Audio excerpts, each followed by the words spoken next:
So ito yung black australorp natin mga ka-farmers. Yan, pinapakain natin sila ngayong hapon at ito yung kanilang pagkain. So hinaluan ko na ito ng layix o layer crumble. Yan, yung pangpaitlog ng manok. So pangalawang araw ko na itong pagbibigay mga ka-farmers. Naging epektibo naman dahil ito meron ng mga itlog.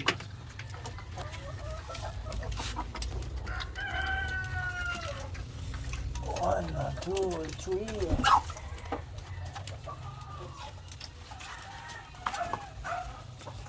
Meron pang isa. So doon naman tayo sa kabila. So ito naman yung mga white leghorn. Yan na yung rooster. So nagtapang-tapangan dahil merong isang rooster doon. So, napakabigat niyan at napakalaki. Ito yung mga babae niya, white leghorn. So palagi na rin nangingitlog ito mga ka-farmers. So maganda na rin i-start ng breeding. Pero sa ngayon hindi pa tayo magbe-breeding. So yun mga ka-farmers, nag-start na pong haluan ng layix or layer crumble yung breeder pellets na GMP4. So ang rason yan mga ka-farmers ay para tuloy-tuloy yung pangingitlog ng ating mga manok. So hindi pa naman tayo nagbe-breeding, although pwede natin gamitin sa breeding yung layer crumble o layix. So yun, ang ginagawa ko ngayon ay minimix ko muna at unti-unti kong papalitan ng layer crumble. Although may kamahalan yung layer crumble, nasa 40 pesos per kilo kumpara sa GMP na 35. So medyo mahal, pero titingnan natin kung maganda ba yung pangingitlog ng mga manok natin para na rin makabawi tayo dahil luging-lugi na talaga mga ka-farmers.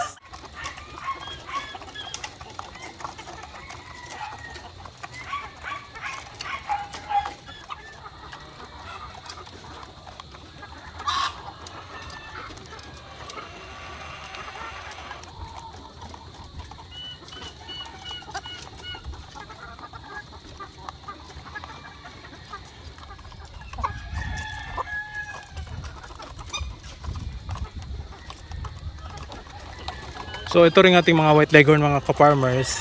Pinalitan din natin ng pagkain, hinaluan din natin ng layer crumble. So para pampaitlog na rin nila. So ito, although nangingitlog yung iba, pero hindi pa talaga 100% yung nangingitlog sa mga manok na ito. So everyday ganyan lang karami yung makukuha nating mga itlog. Merong 5, merong 3, merong 4. So yun lang talaga. So hindi pa nakapagbuelo itong mga manok natin. So hopefully itong layix ang sagot sa ating problema. So ito yung mga itlog nila. Kolektahin na rin natin ito. Yan o. 4, tsaka meron pang isa.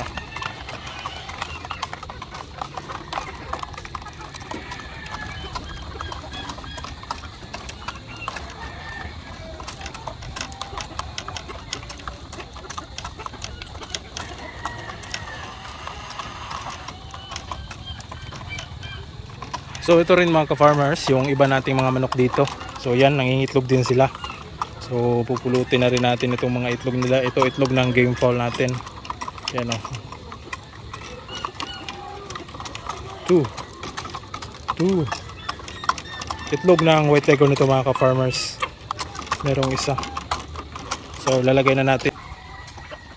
Uy, nangitlog ng roundhead girl. First drop na itlog sa atong roundhead.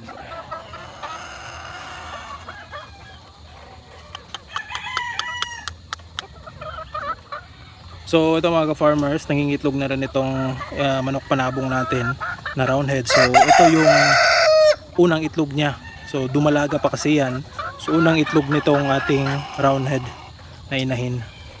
So hindi pa inahin dahil dumalaga pa nga. Ito pa lang yung unang itlog niya. So good news mga ka-farmers dahil nagsisimula na siyang mangitlog. Alright.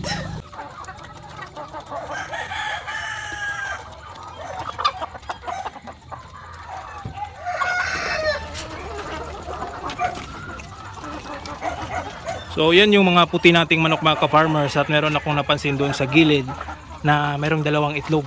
Yun. So hindi pa sila pumupunta dito sa pugaran. Teka lang, isasarado lang natin ito, baka lang makalabas. So kukunin natin itong mga itlog mga ka-farmers.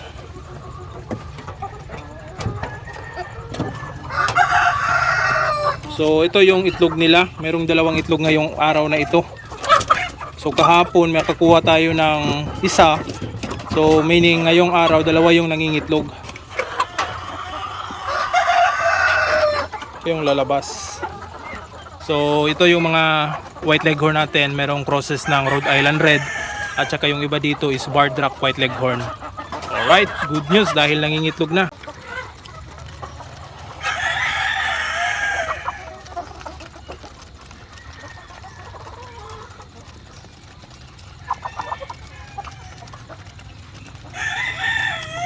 So ito mga ka-farmers, hindi pa rin sila nangingitlog. Ito pa lang yung nangingitlog. So marami na ring itlog makukuha natin dito. So kahapon nakakuha ko ng 4. Ngayon titingnan natin kung ilang itlog. Wow, 3. Good job. So yan. Dito kaya wala pang itlog. So ito, itlog ng mga puti at itim natin. So good news na rin ito dahil yan malalaki na yung mga itlog nila. Unti-unti nang lumalaki. So at least mayroon ng improvement yung pangingitlog ng mga manok natin. Alright.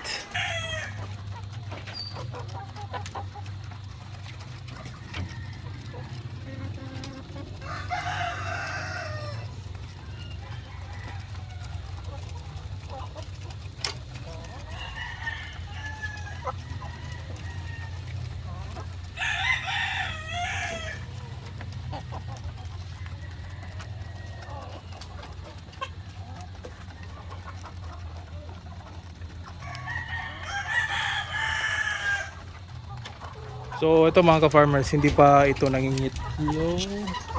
Nako, parang may good news yata tayo. Oops. Yun, may itlog na. Kaso napakarumi na nito mga ka-farmers dahil nasa mga ipot. So hindi ko pa natanggal itong nakatali ito sa alambre, kaya hindi ko matanggal. Hindi ako makakadala na, minsan malilimutan ko magdala ng pliers. So at least ito ipapakain lang natin sa mga manok dahil madumi na. At least meron tayong nakitang itlog ngayong araw na ito. So ito nagsisimula na rin silang mangitlog. So dito kaya sa ginawa nating kulungan, wala pa.